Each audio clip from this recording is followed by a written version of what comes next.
ఇంటికి కోడలిగానే రావద్దు. తను మొదటి నుంచి చెయ్యని ప్రయత్నం అంటలేదు.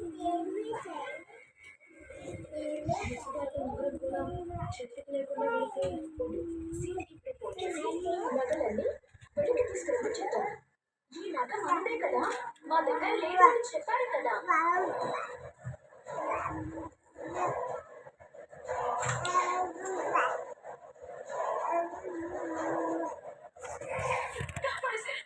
అక్క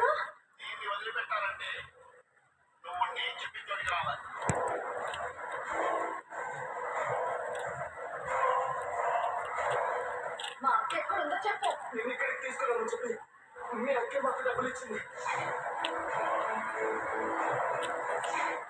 వాళ్ళందరూ వైకుంఠానికి వెళ్తారు.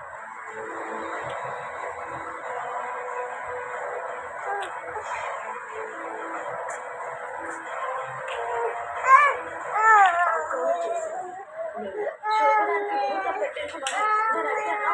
అత్తయ్య గారి దృష్టిలో, ఆయన దృష్టిలో నన్ను దోషిగా ఎందుకు నిలబెట్టావు? उधर गिर जाते रोशू। చూడాలి చూడాలి అని ఆశపడుతుంది చిన్నప్ప.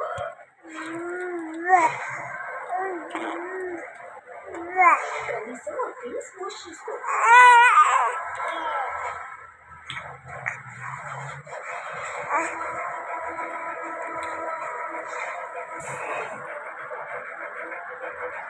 ఆయన తినే భోజనంలో నేనే అక్క మందు కలిపాను.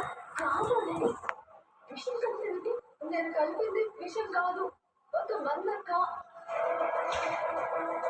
అంటే నేను అంటే పెళ్లి చేసుకోవడం అత్తకి ఇష్టం లేదన్నమాట. అందుకే నా పెళ్లి అవ్వడానికి తనే ప్రయత్నం చేసింది. ఆయన కుదరలేదు. ఇప్పుడు ఇలా ఆయన్ని దూరం చేయాలని చూస్తుంది. శరణ్య, ఇప్పటికైనా అనన్య ఏంటో మీ జీవితాన్ని ప్రశ్నార్థకం చేసింది ఎవరు?